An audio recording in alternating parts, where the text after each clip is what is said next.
Bismillah ar-Rahman ar-Rahim and good evening. Today we are going to talk about overall economy of the country, especially the recently a report which has been issued by the government, but it was being prepared by IMF with support of the World Bank. And the report was in fact governance and corruption diagnostic assessment in the country. And mostly it has highlighted the financial mismanagement, corruption, and the bad governance that is going on in the state institutions, which in fact put a lot of burden on the budget as well as a current account. And ultimately, the governments are supposed to go for a foreign loans to pay the debt or for the debt servicing. In fact, that's why Pakistan is, currently going through a $7 billion standby arrangement program with the IMF.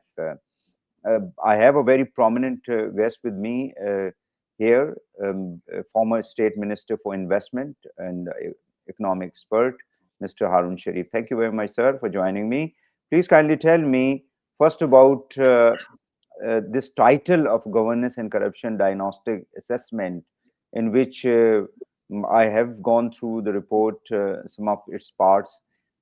Extensive consultation was being conducted with the various state institutions for gathering the data and all the information. Thank you very much, Vaisa. First of all, let's try and understand what this report is all about.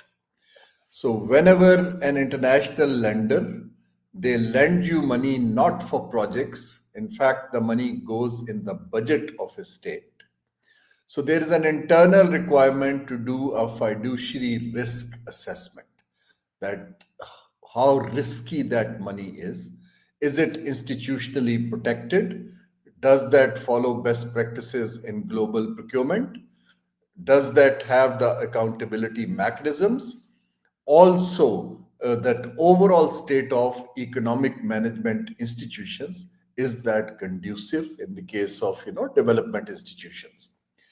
But these reports historically have been done with the client and the lender and internally discussed. So there are two things which are different this time.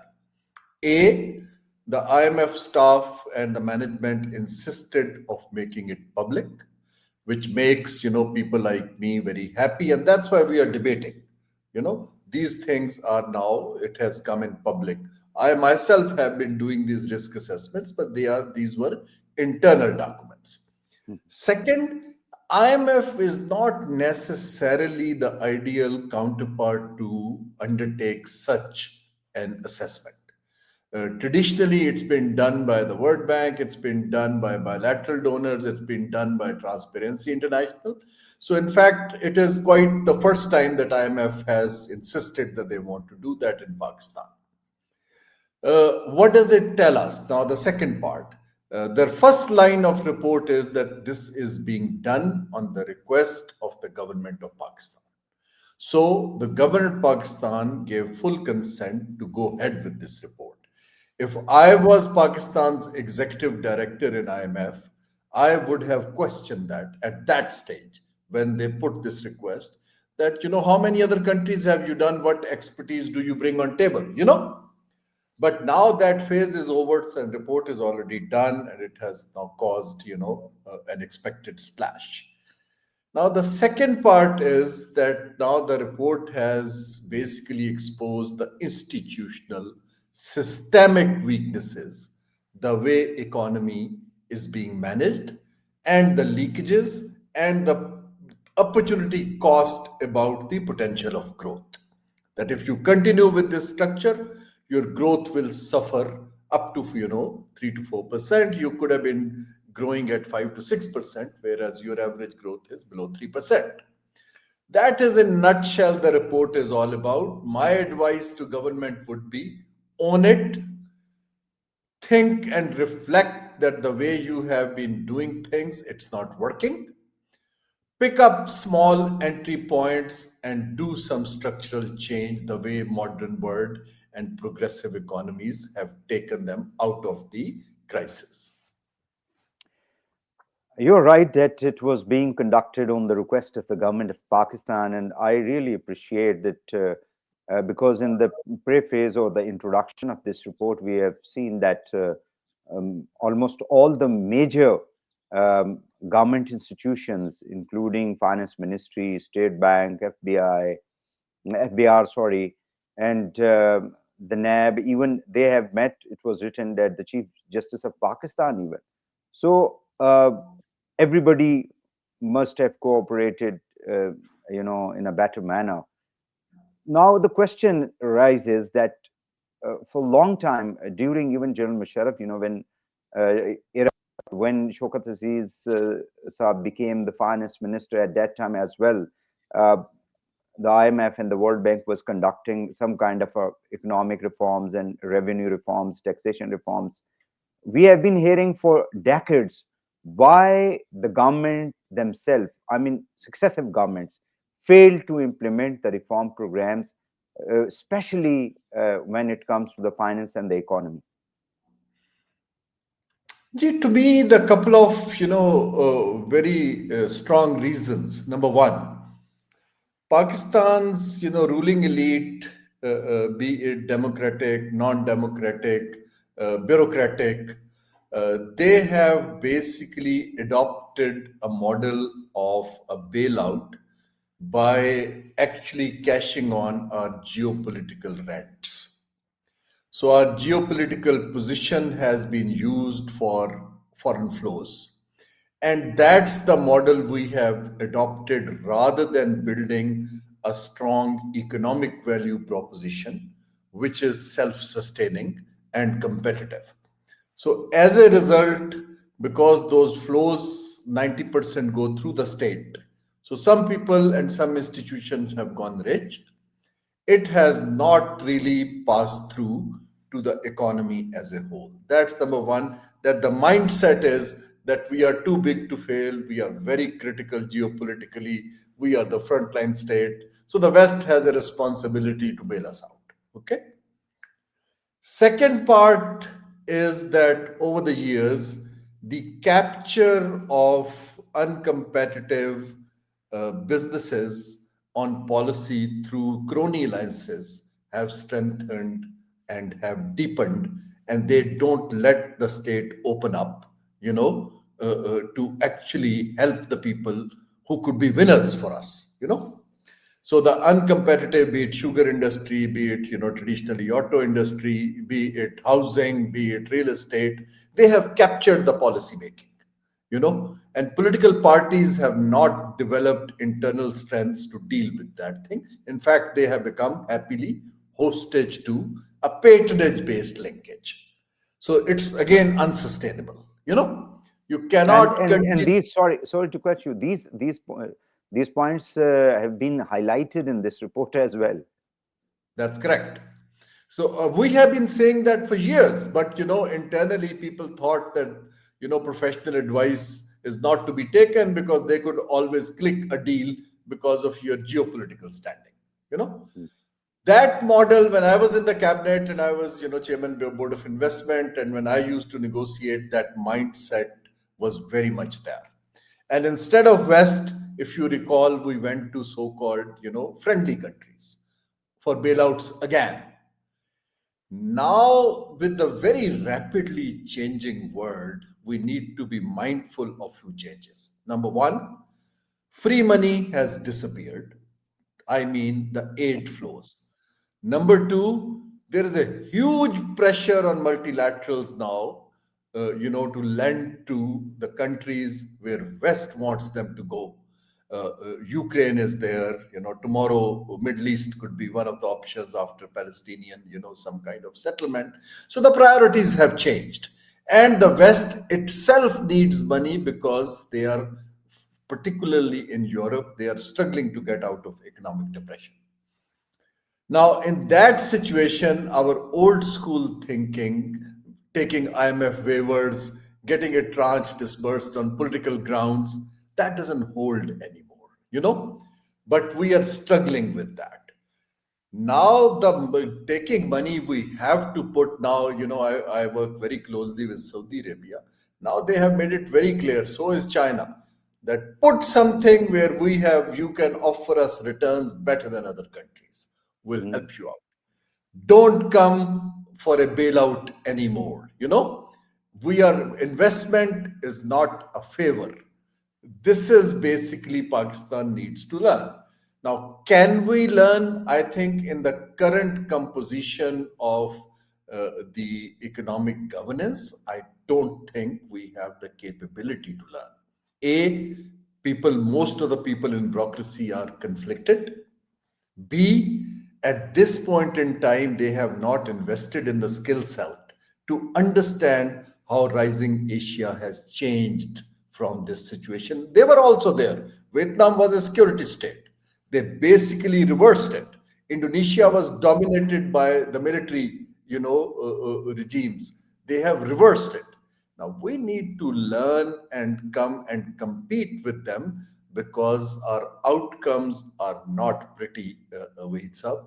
Be it, the poverty levels, be it human development, be it economic growth, be it investment to GDP, be it export to GDP.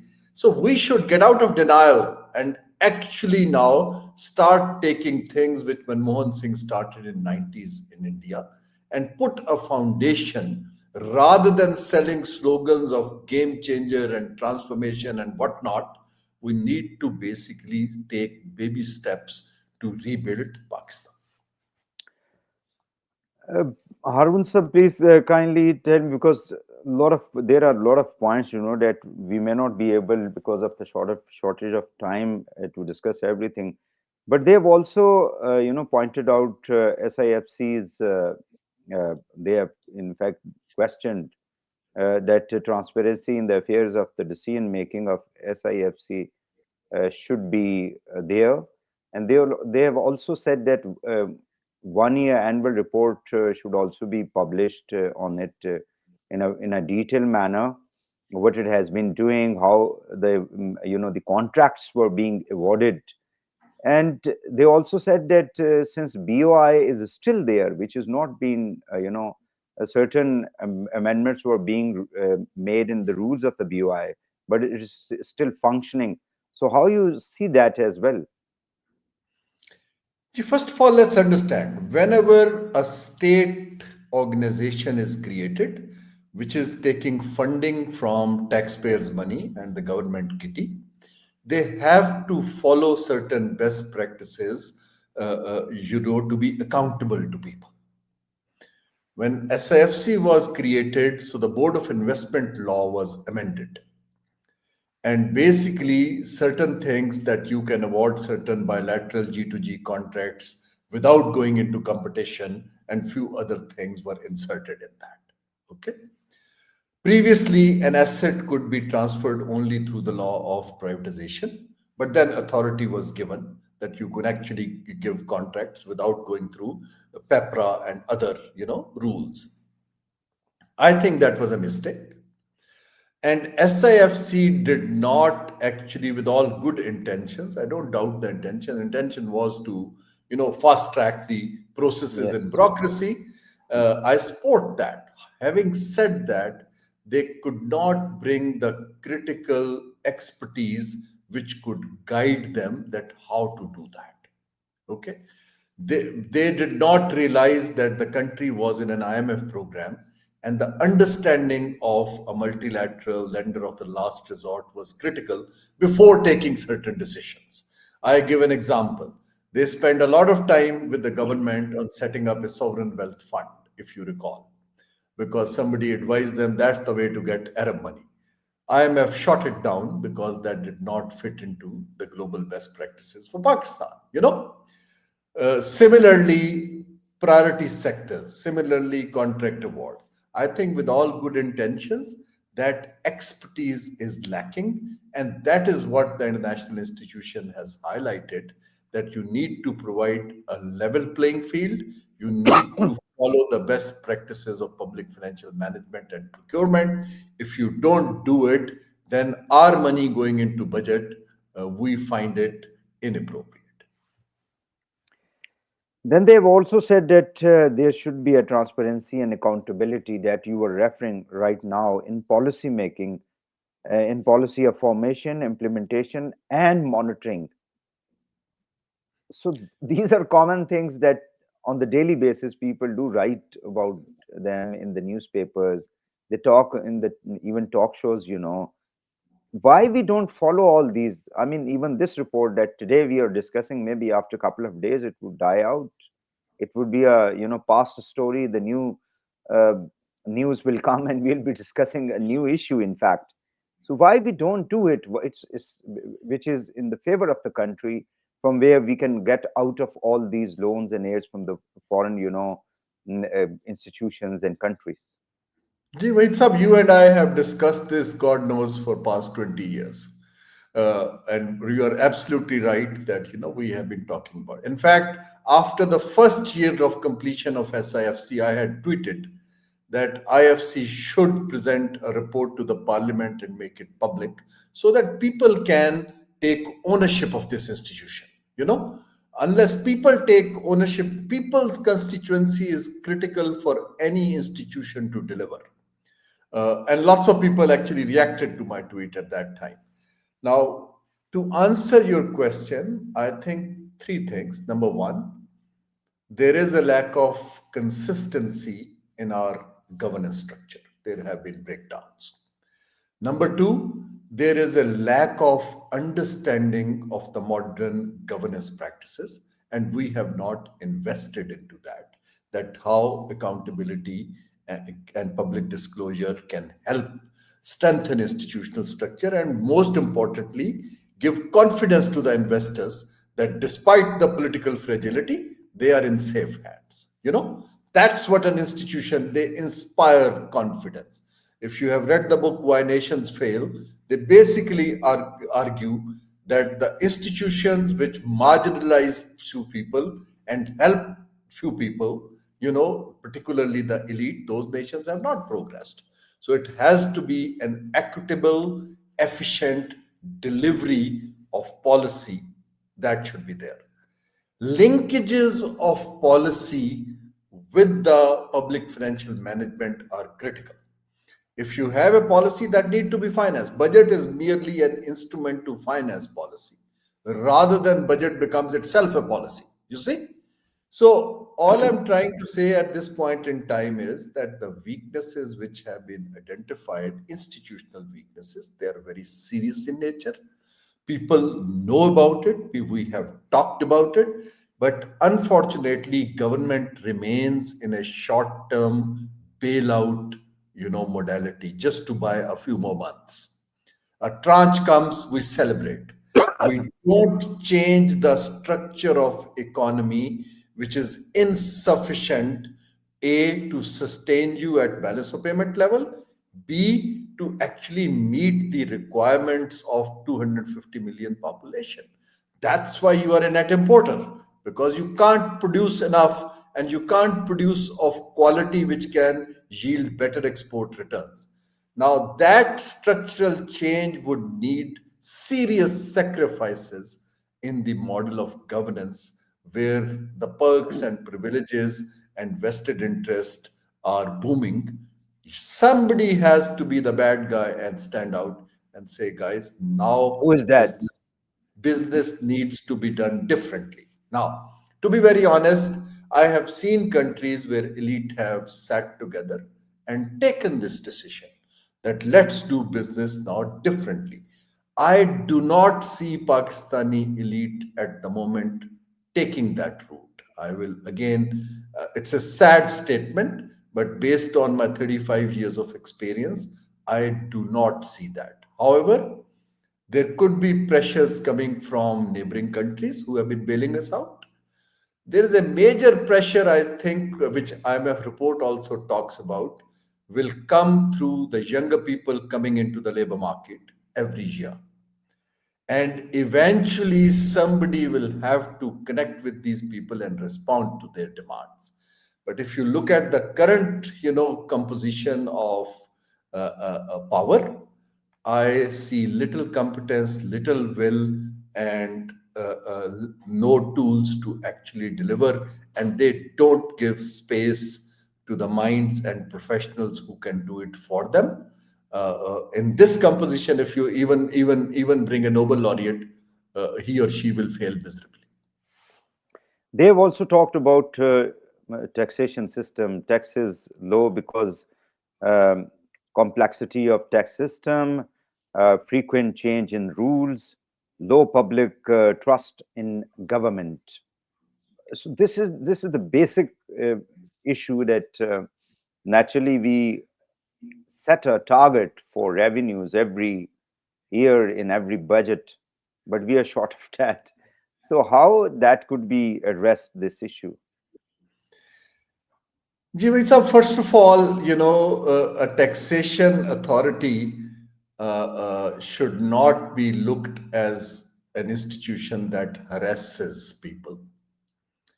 It should be looked at, an institution which is doing equitable taxation, and people should see some return on their taxes. At the moment, it is a collection house which has Mm. to meet a target. It has very little linkage with policy or with promotion of growth in the country. Fiscal policy does not do that. And thirdly, the way it's been done, it is becoming more and more repressive. I was talking to our leading exporters last week, and they say by indirect and direct, we are paying 61% of the tax. Now, if on our profit, if they're paying 61% tax and their competitors are offering 35%, it's natural that they will start moving there, you know? Yeah. So and they basically said we can pay double the tax to the government, but for God's sake, tell FBR not to reach out to us because there is corruption, there is harassment, and there are, one day there is a relief, next day it's been taken back. Inconsistency is high. Now, there are three solutions which countries have taken on that. First of all, they try and create a linkage. It's FBR should be only the collection house, but not a target dependent on an international lender, a target linked to our ground realities and policies. Second, we need to massively automate. We have miserably failed to automate. I have been paying taxes in other jurisdictions. You never even see the taxman's face. You just do it online. Nobody questions you. In fact, if you wrongly fill, they come and help you out. Here, there is a sentiment of penalties and jail and catching people, and it's a stick rule a lot more. So I think we need to give FBR to professionals who have done it in other countries. Bureaucracy, a generalist cannot run it, and be automated to the level that human touch goes down. If the human touch goes down, the investor confidence will go up. At the moment, the more the human touch, the more the corruption, more the harassment. What do you think that wherever we are standing right now, and the reports like these are being published by the international financial donors, and within the country we do talk, but as you were saying that in 35 years we have been raising all these issues again and again, should we put this responsibility to the bureaucracy or to the political leadership, whosoever was running this country, on the top, or the elite that you were referring, that they have got so much, contacts and connections and within the institutions that they can even bypass the rules, and even sometimes they want to bring amendments where they get the benefit, like sugars. Again, we are under a sugar crisis in this country. We had gone through a wheat crisis in this country, which are the basic needs of the people, the majority of the population. So where we should put the responsibility? Ji, what I see Pakistan, it has unfortunately emerged as a post-colonial extractive state, where some of the elite extract rents at the expense of the majority of the population. Okay, what you are saying. Now, that model, if you need to change, it's going to be painful because some of the people who have gotten used to it and they are not competitive, they will eventually die, frankly speaking, because an industry which has only boomed on subsidies and by their muscle on policy, now the government is running day to day affairs on borrowed money, and the lenders are saying that you cannot continue patronizing a few. So I think the time has come that only competitive sectors with our natural endowments and competitiveness should be promoted, and government should align resources behind that. There was a professor in Harvard called Hausman. He has done this model that pick winners and align resources behind them. That will, give you yields which you require. But if we continue, doing that, you scratch my back, I yours. Look at China. It was meritocracy which had taken them forward. Look at other countries. Now, if our political elite continue to centralize economic decision making rather than giving it to professional institutions, we will continue to suffer from what were you doing. In our language, when you put apna banda in system rather than on merit, you do multi-million-dollar loss to economy. Now, my message is that it's a wake-up call.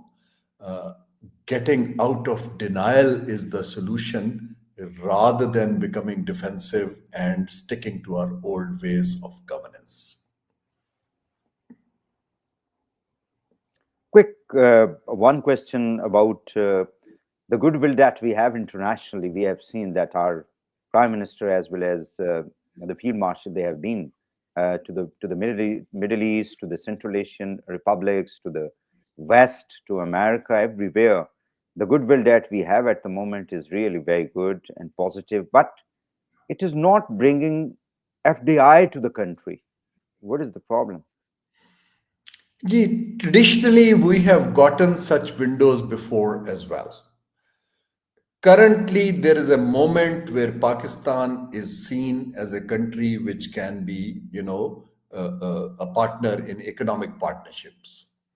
Currently, suddenly on the South Asia's radar, which was only India, people see Pakistan with curiosity and also respect. And I must say that, I travel a lot, so people now look at Pakistan as a marketplace. We have traditionally failed to translate these goodwill gains and endowments into our economic benefit. Now, why we have failed is that we have failed to structure, transactions which are extremely competitive and better than our competitors. Now, it is not government's job to do, transactions. I would say two, three things. Number one, please give lead to professional market players to gain from this thing. Second, the state should only be there to open doors and through SIFC facilitate that thing. Stop making feasibilities and these G2G large transactions of commercial nature. It is private sectors, it's the markets which took East Asia up. It wasn't the state to state deals. You can do some infrastructure and other deals which are fine, but don't crowd out the market. That's what I'm trying to say. Open up space for market, and market has professional minds who can do it. Third, we do not have project financing and development finance anymore. If I need to expand my industry, where do I take the loan? Commercial banks assets are 65% borrowed by the state. The 35 remaining go to their owners. Now we need to create urgently a development financing institution that promotes joint ventures with regional countries so that there is an incentive and local. There's a booming stock market. Why can't government, rather than using budgetary money, float municipal bonds for their infrastructure? So we need to get out of this model and create space for markets to take advantage of this opportunity and seize the moment. If we continue trying to do things ourselves, I think it will be repeating the same mistake again, which will benefit a few, but the economic model will not change to compete with emerging Asia. Maybe a conspiracy theory type of a question I'm putting right now, but I hope that um, you'll answer it. We are talking about the goodwill of Pakistan. Do you think that previously such reports were not being made public? This time, IMF, made a condition that if we are going to give you 1.2 billion tranche, next you have to make this report public. Do you think that there is any kind of a bad intention behind that? Everybody knows that what kind of a governance structure that we have in Pakistan, but at this time when so many people were interested internationally to come to Pakistan, issuing such kind of a report can naturally damage that route or a path. In terms of international financial institutions, Pakistan's lobby has weakened as well. And since you know, I have worked multiple years in bilateral and multilateral institutions. We do not have senior Pakistanis sitting in management positions in World Banks, Asian Development Banks, even Asian Infrastructure Investment Bank. Whereas I see a lot of Indians and a lot of others, capturing those positions. I don't rule out that, there has been a thinking to put pressure on Pakistan. But calling it a conspiracy, I'm not too sure. But I can very easily say that there is very little sympathy for Pakistan in the boards and below management in these institutions. We don't have a voice. We haven't done favor to ourselves that we haven't promoted our professionals to take these slots. I worked for bilateral, for the UK government in DFID for several years. My minister would lobby in these institutions to put our own people, UK's people there. We have not done that. So there is a gap, and as we do not have many friends globally, so I don't rule out that people did that. I was surprised that why our executive director's office in Washington agreed on these terms for these reports. That could be lack of knowledge, but But that why could be some. Pakistan requested them to do it? This is what I'm trying to say. This was, how it is done. First of all, a lender goes to the executive director's office that we want to conduct this, and this is the rationale. If executive director's office is incompetent, they would sign off without seeing, you know. And then it comes to our ministry, which is called Economic Affairs Division. Economic Affairs Divisions, unless there is enough understanding, they might have thought that this is one of the reports which a donor does. But interestingly, we signed off on something where it became, a conditionality that it will be made public. So the fault lies in if I was executive director, I would have stopped it right there. That this is not the format. Give me a precedent. Which other country of Pakistan's level you have done it, and what expertise IMF brings on table for doing a governance survey.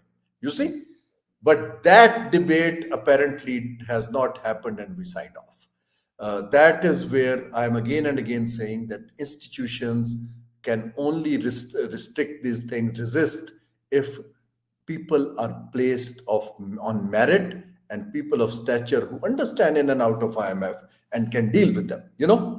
And these are some of the weaknesses we should reflect very carefully as a nation. Final question. I'm all for the democracy, but since 2008, the three big political parties of this country has been ruling this country, in fact, and our economic position is going down uh, every year. And this report is, another evidence where we should be looking towards in terms of political will as well as political parties as an institution to reset this country and reform this country in a manner that we can compete any other economy of the world, at least in this region. Yeah, fragmented political structure which takes life and power on coalitions. It's very difficult because the ideology is different. Secondly, we are a federation. Each province has a different party, which is, actually controls the majority. Consensus and convening space in this structure becomes very hard, not only based of ideology, but also, basis of your bargaining power. Now, Pakistan is no exception to that. The solution is that you delegate economic management to powerful professional institutions. Why should everything become at the political level? But the finance minister is he's a technocrat. He's not he doesn't have any political But background. I'll ask you a What question. he has done? He's a good friend of mine, but I'll ask a question to both of us. Pose a question rather. That do we really believe that a technocrat at that position can build political consensus for reform? That has to be done in a space which needs some constituency behind it. And I honestly think that currently, if you're not talking to each other, a province and federation is not talking at times. Yeah. In this situation of flux and fragmentation, we need to delegate things to some of the institutions to take it forward rather than trying to solve things politically. Uh, unless we put our political house in order where there is a space. As a matter of fact, in Pakistan, in diplomacy, what we say, when the track one doesn't work, you do track two. In our political situation, actually, a track two is going on. So my worry is that convening space for reform is not there, and I don't see a majority influence creating that space for the time being. In future, it might improve with consistency, but the cost of not doing that is being passed on by low economic growth and more poverty, less jobs, and pressures. Haroon Sharif, former state minister and economic expert. Thank you very much for joining me here My this pleasure. evening. My Thank you. pleasure.